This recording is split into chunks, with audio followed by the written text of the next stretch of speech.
Good morning. Is this thing working all right? Can I, because I wasn't here yesterday, unfortunately, so I'd like to get a sense of who's in the room. Can you tell me how many people here are business owners? Hands up if you're a business owner. How many of those with their hands up would consider themselves to be entrepreneurs? That's really interesting. And how many people who didn't put their hand up, who don't currently have a business, would consider themselves to be entrepreneurs? Fabulous. So I've been asking this question for about 5 years now, and this is the highest percentage of business owner to entrepreneur I've ever seen. And that tells me something about this audience, but it also tells me that the world is moving, and we're moving towards a world of entrepreneurship. So there are people in this room who don't have a business and yet are entrepreneurial, which I think is really exciting for the future.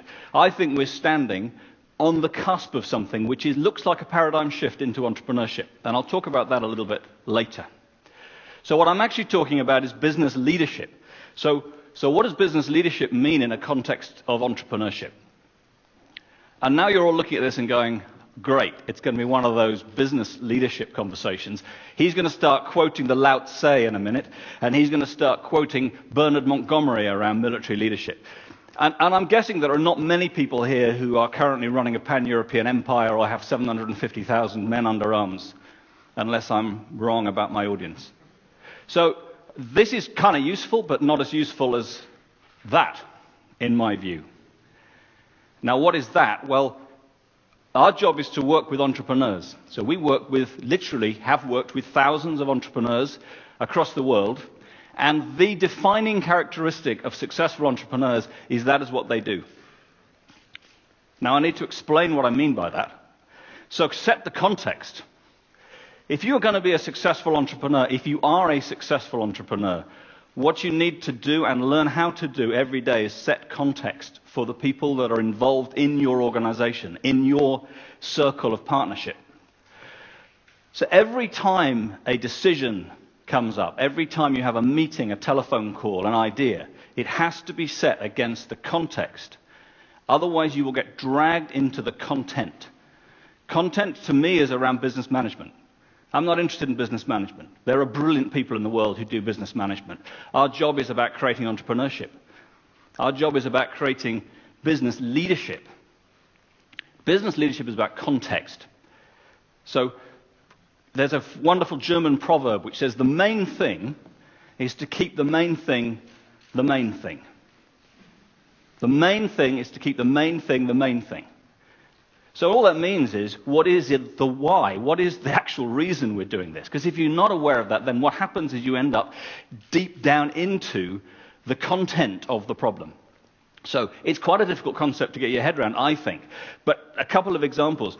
We have a wonderful business we work with, and they chose a context for their business of freedom. Specifically, we will create the freedom for people to be extraordinary. Now, what that means is every time they make a decision based on, will this create freedom? They attract the most incredible talent. But the other thing is they attract brands and companies to work with them as suppliers who want their brand, their product, their company to be extraordinary. So their decision is based on freedom. It's a choice. It might have been something else, but at least they have a high context. Kevin Roberts. Anyone know Kevin Roberts? He's the global CEO of Saatchi's. He taught me something, which is how I now run my business. And it is about context. Kevin said, and this is what I do now, just do 10 things in the next 100 days. Everything else looks after itself. So the way I run my business, I do 10 things in 100 days. Now those 10 things have to therefore be quite contextual.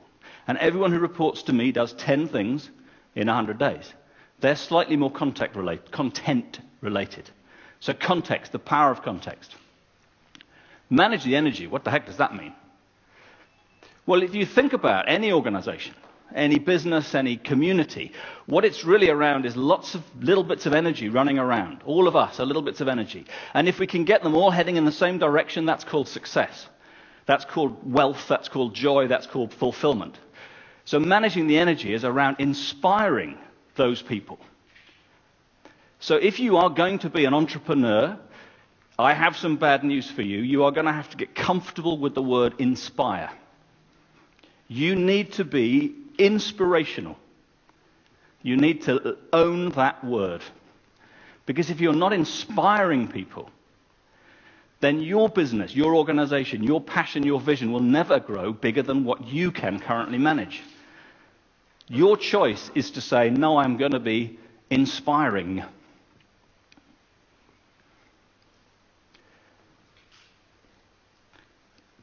Coach, don't play is a bit easier to get your head around.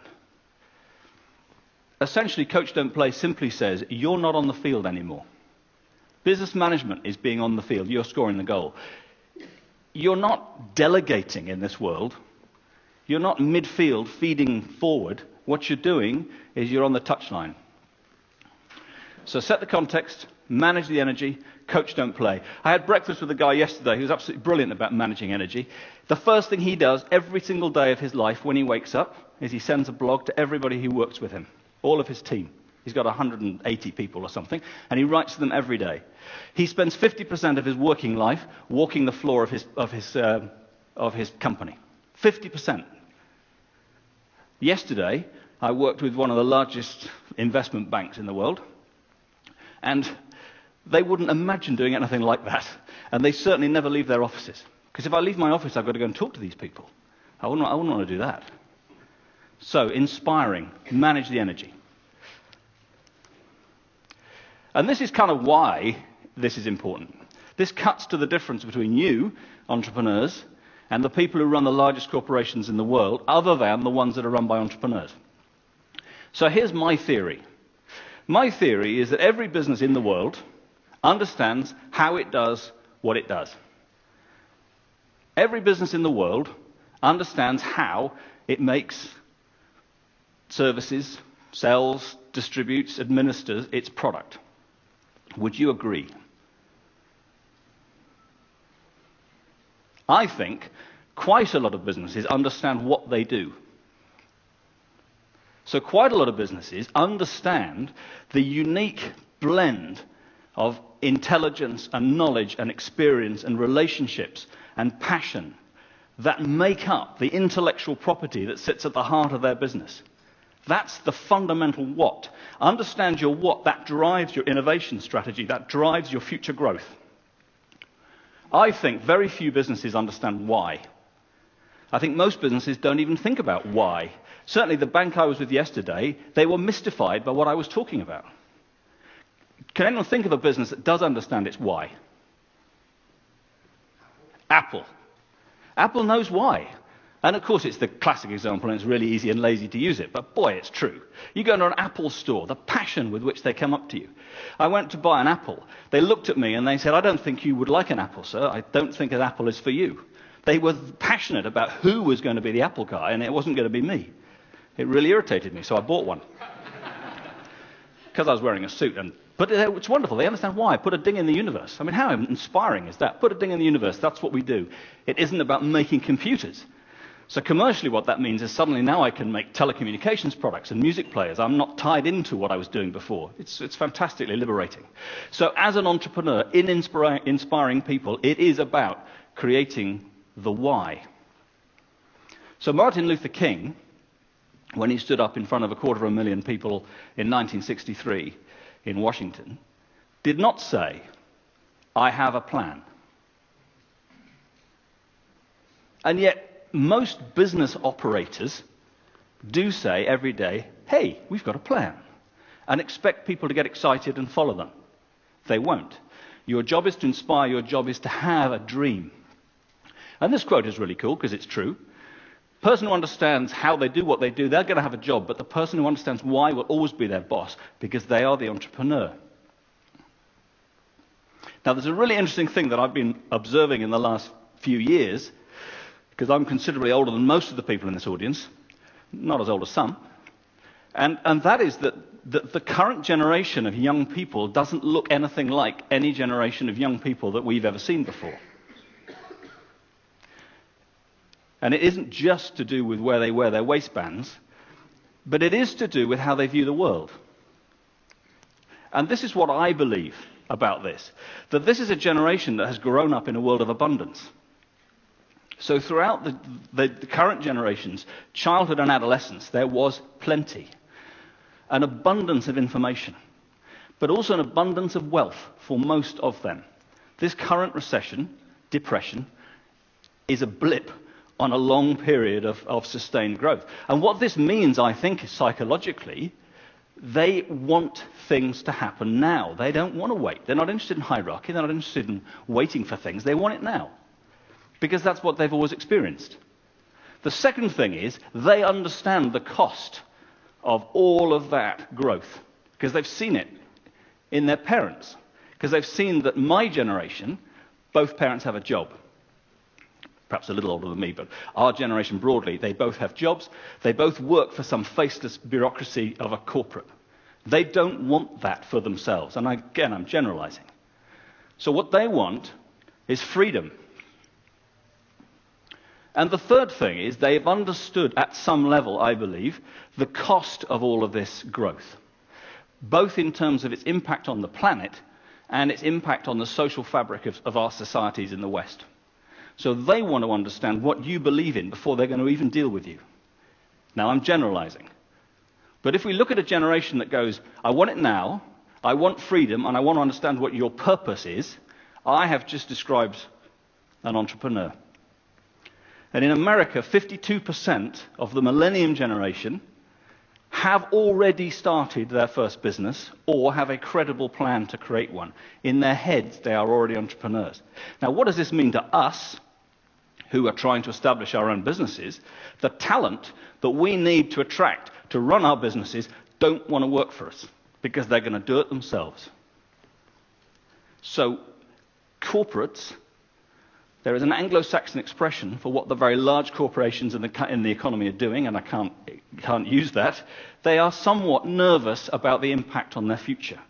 For us as entrepreneurs, this is brilliant news, because all we need to do is structure our businesses such that they attract talent. And the talent is looking for those three things. So there's a brilliant guy called Dan Pink. Are you aware of Dan Pink? Dan Pink is a god that bestrides this stage. If you Google Dan Pink on motivation, which some of you will have done, watch that film. It's wonderful. And Dan Pink at the heart, and I apologize for my misquote, Dan, but at the heart he basically says, look, there are three things people want from their work, from the experience of working with us. Those three things are autonomy, treat me with a bit of respect, allow me to be a little bit entrepreneurial, mastery, let me learn something every day. And this is not about, can I take my accountancy exams?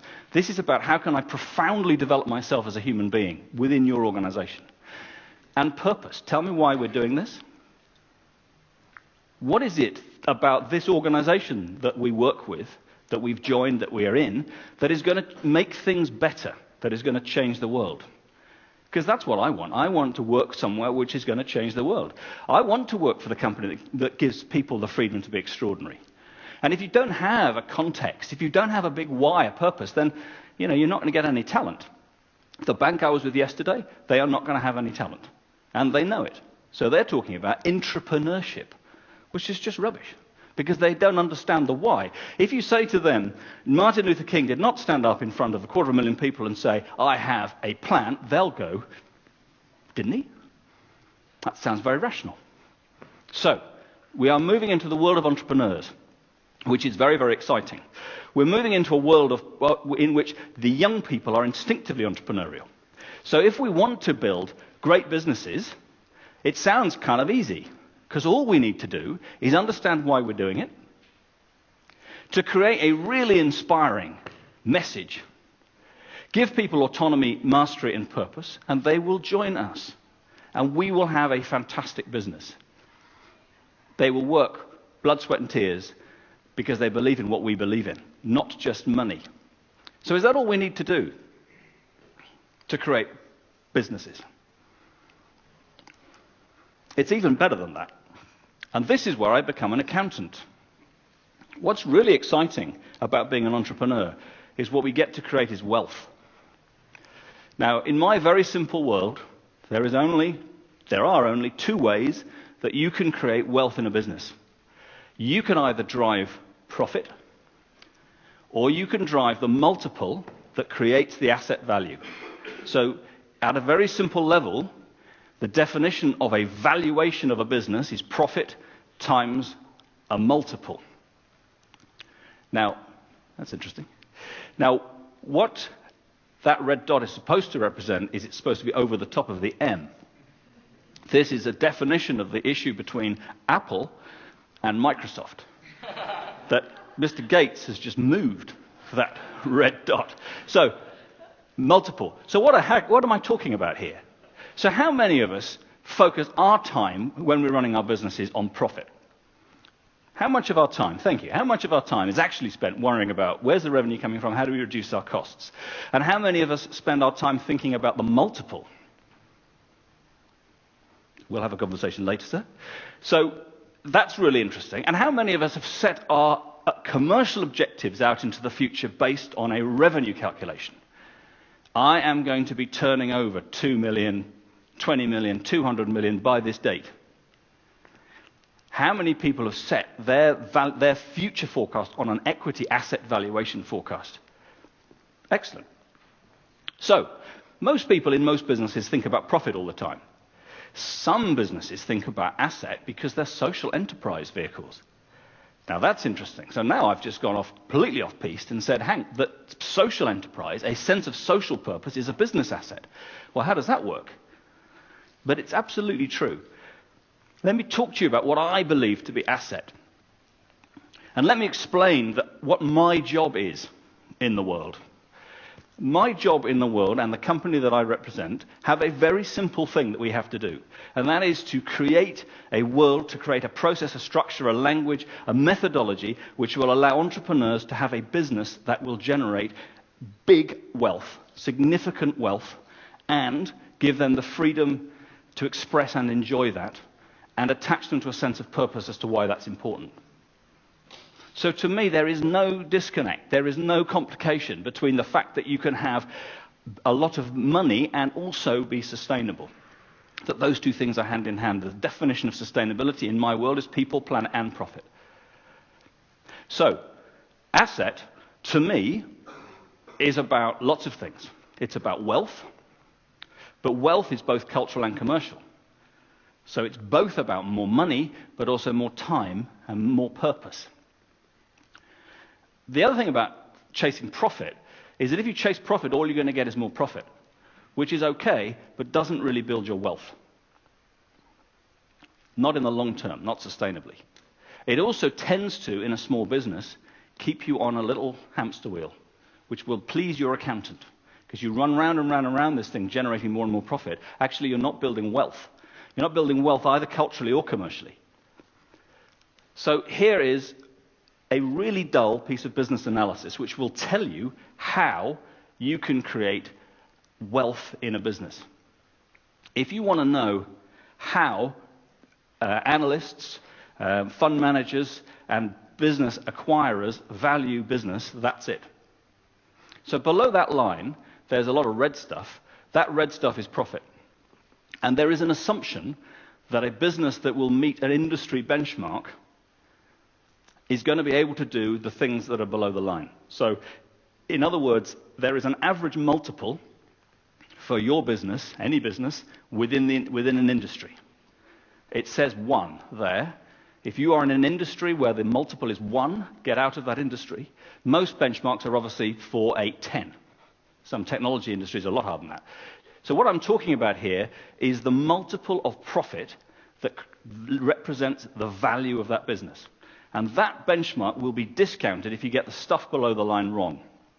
So if your costs are out of control, if your revenue is very dependent on one particular client, for example, if you've got lazy assets sitting around your balance sheet and you don't know what they are, if you have got your liability policies wrong, etc., etc. And fundamentally, if your management team is poor, you will be caned for having a poor management team. And we know that because you just have to look at how industry businesses are valued, and poor management team, 50% off the share price. Which is why asset venture capitalists, private equity people always say we invest in the management team. Because basically they're too lazy to look at the detail of this and they go, well, that's an interesting way of assessing quality. So let's assume that we've done all that because that's all pretty boring. And as an entrepreneur, you shouldn't be doing that. You do it because you have to. What you need to be doing is getting into the top half of this equation. So how do we build real wealth? Number one, culture and talent. We're about to enter a period of sustained economic growth. You heard it here. I genuinely believe, having looked at all the figures, that this depression is coming to an end and we are about to go into a period of growth. If you're young now, or you've just established a business now, you are very fortunate. I'm not saying it's going to happen tomorrow, but it is going to be sustainable growth. That's my personal view. I'm not giving you any investment advice. But if that is the case, the first thing you need to do, and the thing you need to do now, is get your culture right. Because one of the things we also know is that there is going to be a talent shortage. Because in a growing economy, one of the things we're going to run out of very quickly is talent.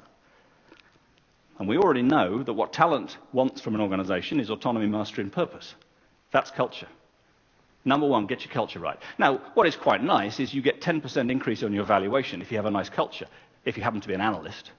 So what does that mean? That means, okay, my profit is £1 million, my industry benchmark is 10, I've just made myself an additional £1 million of equity value just by getting my culture right. Simplistically. Much more interesting is what happens a bit further up. So what you really need to be doing is leveraging and using all of that talent and creation and culture and wonderfulness to drive innovation into product, extension and innovation, and possibly channel innovation depending on who you are. And all this stuff about social media is just another channel. Innovation is everything. Culture is now, innovation is tomorrow. So how do you innovate? The first and most fundamental thing for us is that you must understand what is unique about your business. Every business in the world has a unique thing within it, a rocket fuel, a beating heart. Understand that, and you can create innovation, growth, wealth, sustainability. And often, what sits within that are the things you believe in. So, Saga. What is the intellectual property, which is really what I'm talking about, the fundamental understanding that Saga as a company has? Yeah, people over the age of 50. Age-specific is very polite. Old people. If you talked to Saga 25 years ago, they would have gone, well, actually, we're a travel company. So Saga had a choice of understanding what its intellectual property actually was. Now, had it said, no, we're a travel company, let's focus on our intellectual property around travel, that would have been a very rational decision. And they would now be a nice, I don't know, 100 million, 200 million turnover corporate. Lovely. What they did is they said, no, what we really understand is old people, or older people, and what they need. And so they become a travel, media, and financial services group valued in the billions. So that's what I'm talking about. Slightly closer to home, we had a small business conversation with a company who came to us because they had been valued at £700,000 to sell the business. They were two very nice old-ish ladies in late 60s who wanted to retire. They had a travel business, and their valuation was reflective of the travel multiple. So their valuation had been £700,000.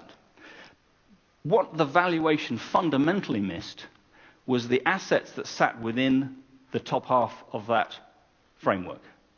That it was valuing them on an industry benchmark, and I had ignored some of the hidden assets within that business. 18 months later, that business was sold for, would anyone like to guess? 700,000 valuation,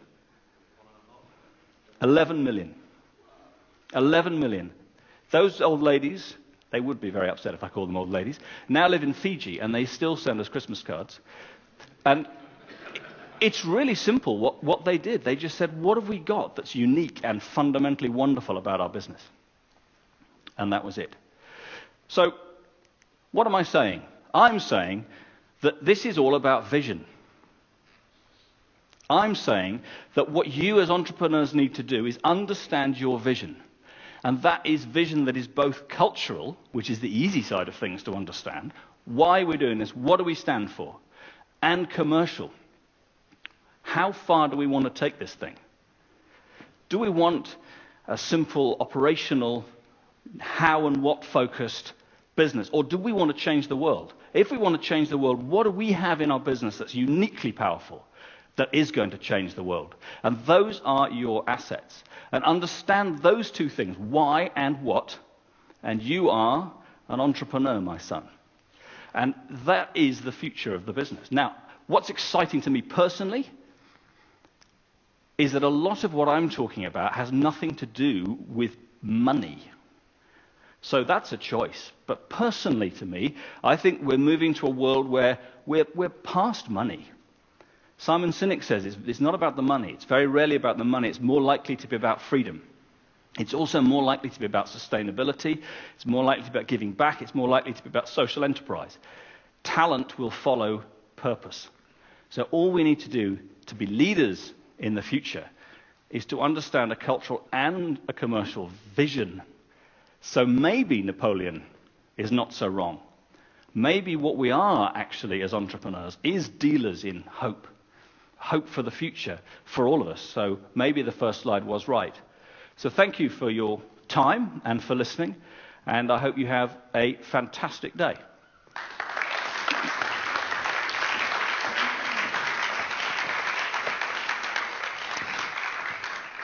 John, thank you very much for such a wonderfully positive vision of business and entrepreneurship. It's refreshing to hear somebody have such a passionate belief in the exciting opportunities that are going to come our way in this sustained period of growth that you personally believe in.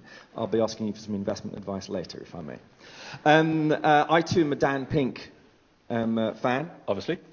And the video is called The Science of Motivation. I've watched it a number of times. It's fantastic. Thank you for referencing that. I encourage you all to go and look that up and watch it. It's great stuff. I want to ask you about your 10 things in 100 days, though.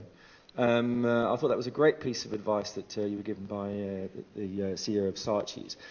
For many of us as business owners and managers here, this is all great stuff. This is very inspiring, very motivating for us to go back to our businesses and think, right, what is my big picture? What is my vision?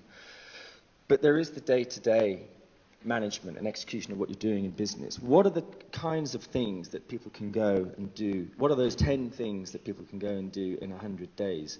Give us a couple of examples of the kinds of things that you like to do. I think from my perspective, the thing that resolves this issue, and the issue is that we all get stuck in the content of running our business, and whatever that looks like, is to understand, constantly go back up to the context, the why we're doing this. So specifically in the 10 things, the kind of things that I will do is look at a contextual theme for a business. So 2 years ago, for example, when I took over the business, the context that I was running was steady the ship. You know, recession is not a nice thing to do, and if you run a business, particularly a fast-growing business, through a recession, it can be quite uncomfortable. So steady the ship was all about making people feel confident and a sense of belief for the future that at the time, end of 2009, FTSE was disappearing through the floor. Everyone felt that the Western economy was a finished model and all those things. And I think, therefore, what I was doing is contextually steady the ship. Content was things like, let's get everyone together for 3 days in a hotel and have a conference. So that's a piece of content. So I think the content, the 10 things, actually are entirely dependent on what you do in your business. So Kevin's 10 things, and look, nothing like mine. You know, he's kind of point one, global domination of the advertising industry. Mine is a little bit more prosaic. But the 10 things are your 10 things. Interestingly, I did a talk. Well, it's interesting to me. I did a workshop week before last with in the advertising world, based on this framework. And what was interesting is there were some guys from WPP. WPP is the largest agency in the world. The industry benchmark in advertising is 11. Would anyone like to guess what WPP's multiple is against a benchmark of 11? Interesting. 7. Isn't it interesting? They're below benchmark. And there is an agency called Charm that is trading at a multiple of 40, or actually 37. So every pound that WPP makes, these guys, for the same pound, get 5 times the valuation. That's that thing. So a lot of my 10 things really are, how do I drive my valuation up that? How do I get to be like Charm and less like WPP? WPP is a great agency. I don't want to knock them in any sense. They're brilliant. But actually, Charm has things at the top of that framework that WPP can't have. So, Excellent. Well, thank you for some fascinating insight into that, and as I say, for your wonderfully positive vision on the future of business and entrepreneurship. So, ladies and gentlemen, John Rosling. Thank you very much, John.